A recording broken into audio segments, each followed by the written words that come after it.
Sa kanyang official visit sa White House, mainit na sinalubong ni United States President Donald Trump si Pangulong Ferdinand Marcos Jr.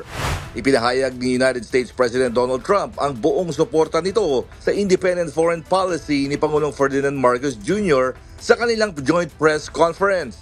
Binanggit ni Pangulong Marcos na hindi kailangang mamagitan sa US at China sapagkat ang polisiya ng Pilipinas ay malaya at nakatuon sa pambansang interes. Habang nananatiling pinakamalapit na kaalyado ang Amerika, binigyan din niyang mahalaga ring magtatag ng relasyon sa ibang bansa na kumikilala sa batas at demokrasya tulad ng United Nations Convention on the Laws of the Sea.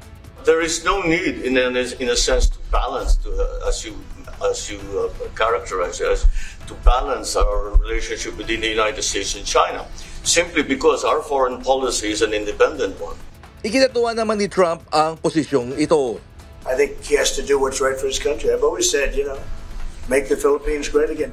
Ipinahayag din ni Trump ang mataas niyang paggalang kay Pangulong Marcos. Tinawag siyang isang highly respected leader at pinuri ang kanyang pamilya.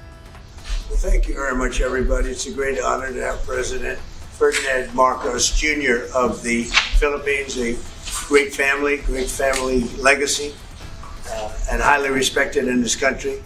Samantala, inihayag ng US leader na malapit nang matapos ang isang malaking kasunduang pangkalakalan sa pagitan ng Estados Unidos at Pilipinas. Ayon sa kanyang post sa Truth Social, magpapatupad ang Pilipinas ng zero tariff sa ilang produkto mula US habang 19% naman ang taripa na ipapataw ng US sa ilang Philippine imports mula sa dating 20%. Nilinaw ni Pangulong Ferdinand Marcos Jr. na ang zero tariffs ay hindi para sa lahat ng produkto kundi sa ilang piling items lamang tulad ng automobiles at wala pa itong pinal na listahan ng produktong kabilang dito.